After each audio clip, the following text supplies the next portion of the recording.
संतोष देशमुख हत्या प्रकरणातील 10वी सुनावणी बीडच्या विशेष मकोका न्यायालयासमोर पार पडली। या सुनावणीमध्ये संतोष देशमुख हत्या प्रकरणातील मुख्य सूत्रधार आणि वाल्मिक कराड याच्या दोषमुक्तीच्या अर्जावरती आज निर्णय झाला। बीडच्या न्यायालयाकडून हे निर्णय राखीव ठेवला होता। अनेक तारखा झाल्या, सुनावण्या झाल्या, मात्र वाल्मिक कराडला जेल की बेल मिळणार हे संपूर्ण चर्चा राज्यभर होती, ती बीडमध्ये देखील होती।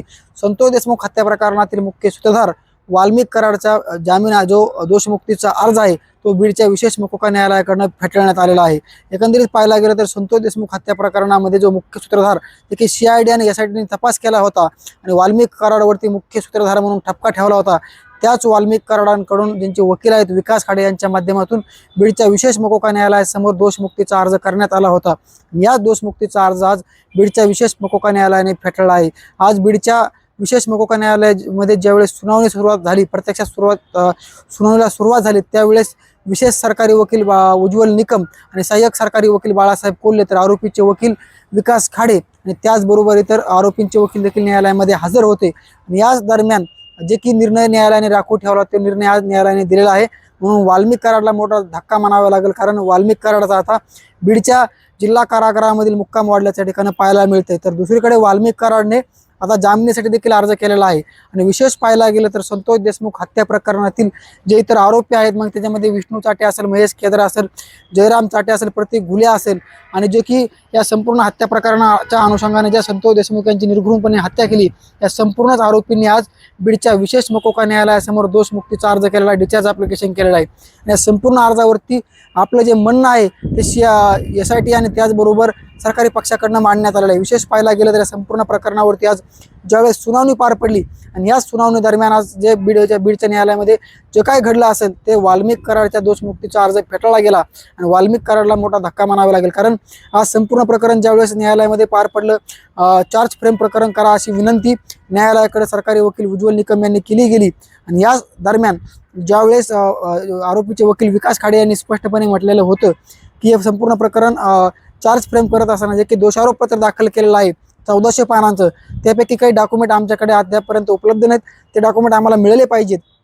आणि विशेष म्हणजे पुढच्या सुनावणीला म्हणजे 4 ऑगस्ट रोजी संतोष देशमुख हत्या प्रकरणाची 11वी सुनावणी बीडच्या विशेष मकोका न्यायालयामध्ये होणार आहे। आणि या सुनावणी दरम्यान ज्या आरोपी वाल्मिक कराडची प्रॉपर्टी जप्त करण्यात यावी असा अर्ज SIT कडनं आणि CID कडनं सरकारी पक्षाचे वकील यांच्याकडे मार्फत करण्यात आला होता, त्या अर्जावरती देखील गेल्या तारखेला युक्तिवाद झाला होता। विशेष वकील उज्ज्वल निकम आणि त्याचबरोबर विकास खाडे आरोपीचे वकील यांच्यामध्ये युक्तिवाद दरम्यान हा देखील निर्णय राखीव ठेवला होता।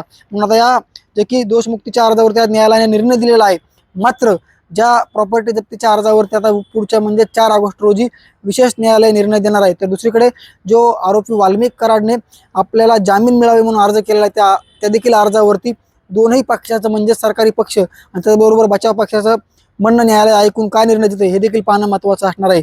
मात्र विशेष पाहायला गेलं तर संतोष देशमुख हत्या प्रकरणामध्ये 2 कोटी रुपयाची खंडणी मागितली गेली। खंडणीला अडसर संतोष देशमुख आले, त्याच्यानंतर त्यांचं अपहरण झालं, खून झाला निर्घृणपणे संपूर्ण महाराष्ट्राने बघितलं।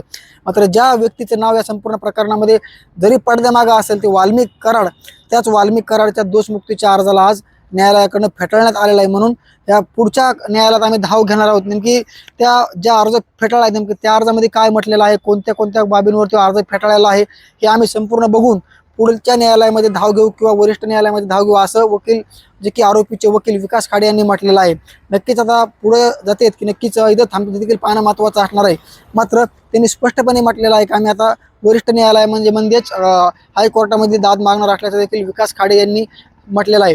तर आरोपी वाल्मिक कराडच्या जामिनी संदर्भात जो अर्ज केलेला आहे त्या अर्जावर देखील काय होतं हे देखील पाहणं महत्त्वाचं असणार आहे।